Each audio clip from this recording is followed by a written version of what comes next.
Bum bum bum bum bum bum bum bum bum bum bum bum. The Peter Like Show. Actually, the Peter Love Show, because like doesn't even do it justice anymore. Bum bum bum bum bum bum bum. Let's do it again. Bum bum bum bum bum bum bum bum bum bum bum bum. The Peter Love Show. Bum bum bum bum bum bum bum. So I end 2023 with a bang, and well, I got involved in a minor issue of police brutality, if you could believe it. What had happened was I went to my favorite bowling alley, where I'm sorry for recording this in the car, but I want to record this while it's still fresh on my mind. Where they were having a New Year's special, and I made some mistake. I can't say I'm completely blameless for the entire misunderstanding. What had happened was, as you guys know, I've been working on art for over a year now, and sometimes I carry a bag with my most famous pieces just in case the opportunity to talk about it comes up, right? I didn't open my bag today, but I carry it, and I was at the bowling alley, and I played 5-6 rounds, and I'm just about to get up to talk to the other people in the bowling alley, and I got to the front desk to ask them, hey, what's the process for joining a league? And they told me to go to this table over there and pick up a form. And I'll explain why the paper's all crumpled up later.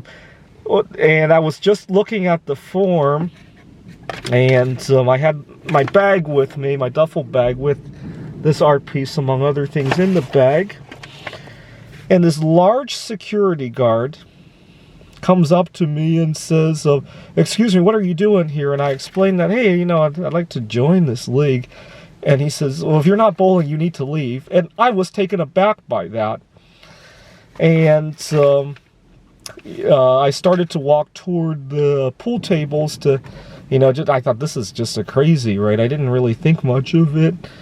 And I was trying to get the right words to talk to. There was a girl at the pool table, and it turned out really well, because the girl witnessed how I stood up for myself. The security guard will say, excuse me, did you not hear me? Now, I have autism. Things like that tend to unnerve me. So as I'm thinking about deliberating what to do, there's an empty pool table that I'm standing next to. I kind of leaned against it, and I was just about to sit on top of it to kind of calm my nerves. And that's when he decided to grab me and throw me onto the floor. I said, excuse me, I don't know what I did wrong.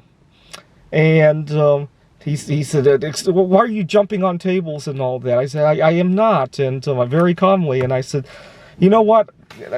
My phone just happened to be in my hand, because I was trying to Google some words of wisdom on how to talk to this girl. And I said, you know what? I think I need to call the police on you. Very calm voice, and I'm very pleased that I kept myself calm to say that. And he proceeded to grab me and cuff me, actually, believe it or not. And that's when the manager came over to see what was going on. The manager was very upset at him for what he was doing. She was saying, excuse me, that's not how we deal with our customers. And I apologized to the manager. I was trying to explain what was transpiring, but the manager didn't want me to talk either. She said, you know, the police are coming. Why don't you save your voice? And the three of us walked outside. Now, I ran into a little bit, this is where things got a little bit uncomfortable. There were people smoking near the door, and I said, excuse me, I need to step away from the smoke. The guard didn't understand me, and so I literally had to drag, with the handcuffs in between the two of us, I dragged him some 20 feet from the door, and now he was really upset. And I explained I have autism, and I really need to stay away from the smoke, and also these situations kind of unnerve me. I'm not going anywhere. Can you please let go? And he said, I don't believe you have autism. And I told him, why don't you say it a little bit louder, because we got customers here, and if you're going to behave like that, I don't think you're worthy of this job. And he says, he changed it to, I don't care about your autism, I don't care about your situation. And I then very calmly explained to the manager, I said, you know, it's New Year's Eve. The reason I came here, aside from bowling, is, you know, I like to network with other bowlers. You know, this past 2 years, my score has improved from 70-something to almost 200 now, and I like to get to know people. And all of a sudden, this guy's asking me to leave for no reason. This is just after I had dragged the two of them from the smokers in the front of the door, and now she was really upset as well. She says, just stop talking. I think she was unnerved about me dragging them away from the smokers. Finally, the police came, and I learned. So I got this pamphlet. Let me cover up the case number, but I got this pamphlet to see if I can file some charges against the security guard involved. But I learned he got Donald Trumped from his job. And so I asked the police officer, was it right when the guard asked me to leave? I mean, I didn't think I was doing anything wrong. The unfortunate thing is it didn't get caught on camera. I took down a number of witnesses, so that's good, including that girl I was trying to start a conversation with, who witnessed me standing up for myself calmly. I'm so pleased at myself that I was so calm, saying, excuse me, I'm going to call the police, and excuse me, but I overheard when the security guard was talking to the officer, I overheard him saying that, you know, a couple weeks ago there was a shooting somewhere else, and I don't know what was in his bag. Talking about the bag with the art, I didn't think about that. I should have used a little bit of street smarts instead of just randomly going in there with a bag. That's on me. I will admit to that. But I told the police officer, had this guy just said he was concerned about my bag, I would have handed it over to him. And I handed the bag to the police officer for him to take a look. And he was actually pretty impressed with my art too. So that was a good opportunity to kind of show off a little bit too. So, and but I genuinely didn't know that was what he was concerned. Had he just told me, hey, can I search your bag? I would have been very happy to let him search it, because I'm always looking for an opportunity to show off my work, right? Unfortunately, he never said that, right? Anyways, so I asked the officer, was it right for the security guard to say? The officer said, you know, sometimes you just have to be the bigger person. You know, if it were me, I would have left and then called the manager later to complain. You know what? I could have done that, but I wouldn't have gotten my voice heard. And earlier this month, I actually saw the ghost of Mary Curry. What had happened was I was playing with some chemistry experiments, and I got scared out of my mind.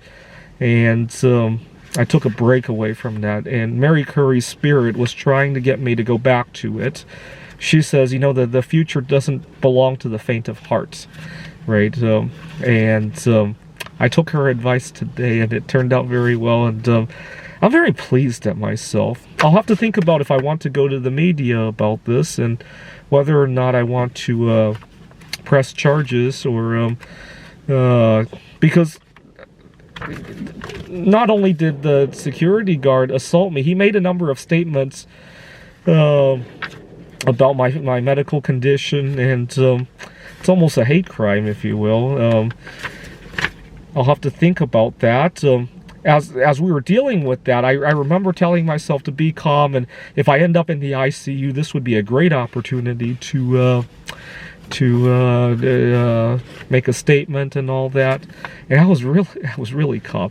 Now, this is good rehearsal, because one of my biggest frustrations every year is the county fair. A lot of those rides require 2 riders, and a lot of these fair operators don't care if you can't find somebody to ride with. They won't put you with somebody. I'm thinking of making a protest about that. I need to carry the kind of attitude that I carried tonight at that. Now, having experienced what I experienced tonight, I'm going to pivot my New Year's resolutions a little bit. I'm going to give myself more social outings like how I tried to do tonight, and dial down on my investment goals. I'm going to dial down my bismuth. I had made a goal to have 4 tons of bismuth by the end of the year. I'm going to dial that down a little bit to maybe 3.5 tons. I got a little bit under 3 right now. I'm still going to max out my Roth 401k, or Roth IRA, I mean. And but I'm gonna dial down the bismuth ambitions. I'm not gonna make any goals on the other precious metals, and I'm gonna give myself more social outings and make sure to speak up for myself instead of just surrendering. Like, you know, in the past I might have done what the officer had suggested, walk away and then call and complain. Usually that doesn't get very far, right? The manager might take down the information and not much is gonna happen to it. Certainly the offending security guard probably isn't going to get Donald Trumped over it. At best, you know, somebody might talk to him and get his side of the story. He might lie about it, of course. It's good that we got witnesses today, right? And who knows? The girl I was trying to impress, she seemed very impressed about how I handled it. So maybe there's still a opportunity there. And obviously, if the situation ends up in court, I hope to make a good impression about it. And I'm very pleased at containing myself. This is something I would not dare have tried a few years ago when my anger problems would get the better of me and I wouldn't handle it correctly, right? All right, I enjoyed a little bit of a Rosa Parks moment today. This is the Peter Love Show. Let me do that again.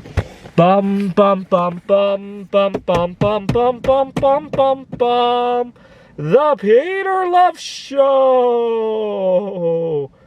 Bum bum bum bum bum bum bum. Bum bum bum bum bum bum bum bum bum bum bum. The Peter Fuck Police Brutality Show. Bum bum bum bum bum bum bum.